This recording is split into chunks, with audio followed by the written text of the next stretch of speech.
kita akan bahas apa itu kanker kulit dan apa penyebabnya. Apakah hanya sebatas dari eksternal dengan sinar matahari dan UV-nya, atau justru ada juga nih faktor-faktor internal yang harus kita waspadai bersama. Untuk membahasnya sudah bergabung bersama saya Dr. Sukmawati Tansiltan selaku spesialis kulit dan kelamin dari Mayapada Hospital Tangerang. Selamat pagi. Nah, kita tahu kan sebetulnya permasalahan kulit ataupun penyakit kulit banyak, tapi kita mau fokus ke kanker kulit. Apa sih kanker kulit? Apa yang membedakan kanker kulit ini dengan penyakit-penyakit lain gitu? Misalnya seperti gatal dan lain sebagainya. Apa secara definisi yang membedakan ini, Dok? Kanker kulit itu sebenarnya gitu. Jadi bagian dari kulit yang tumbuhnya tidak normal. Jadi dari pertumbuhannya sudah tidak normal, kemudian penampakannya juga beda sama yang contohnya misalnya tai lalat. Nah, yang harusnya bulat bagus, dia nggak begitu. Kemudian bisa menyebar itu ke samping atau bisa sampai ke seluruh tubuh lewat pembuluh darah maupun pembuluh limf gitu loh. Itulah sifat dari kanker kulit. Biasanya kan kanker kulit itu ada 3 jenis ya. Jadi ada karsinoma sel basal, karsinoma sel squamous, sama melanoma malignum. Kalau karsinoma sel basal itu paling sering di wilayah daerah muka. Ya, dan sering di dekat mata, hidung atau mulut. Jadi kadang-kadang agak susah untuk lakukan operasi gitu kan. Kalau melanoma kan paling sering dari pigmen. Nah, seluruh tubuh kita kan punya pigmen.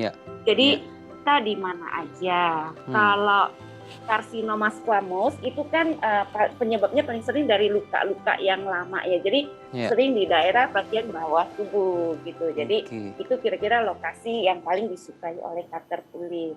Ternyata pria kemudian yang lebih rentan ya terhadap si kanker kulit ini karena lebih sering terpapar sinar matahari.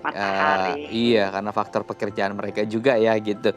Nah, kemudian bagaimana kita menakarnya, Dok? Jangan sampai nanti juga kita malah kekurangan sinar matahari ya. Berapa lama sih kemudian kita boleh terpapar itu, dan di waktu atau rentan waktu jam berapa sih yang kemudian itu baik untuk kesehatan kita, bukan justru sebaliknya gitu? Iya, jadi selama ini kan karena COVID ya, jadi banyak yang dianjurkan untuk berjemur ya kan. Jadi kita berjemur boleh, tapi jangan sampai terbakar matahari.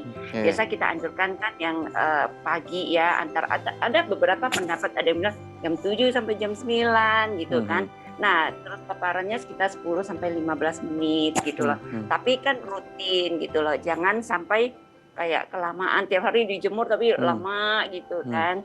Jadi ya lebih baik, lebih sering, tapi dengan intensitas yang lebih rendah. Maksudnya pendek aja, jangan kelamaan juga gitu. Kemudian kapan kita bisa diagnosa kalau misal kita mengalami kanker kulit? Apakah dari eksternal atau penampakan luar saja sudah bisa kita diagnos, atau harus ada pengujian lab yang bisa kemudian menegakkan diagnosanya?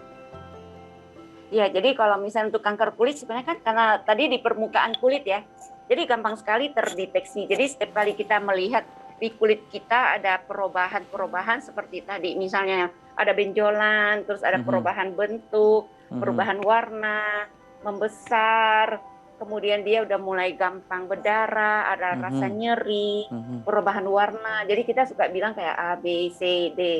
Ya kan, terus itu yang kadang-kadang harus diperhatikan, jadi supaya lebih cepat ditangani, karena kanker kulit kalau cepat ditangani hasilnya rata-rata bagus gitu.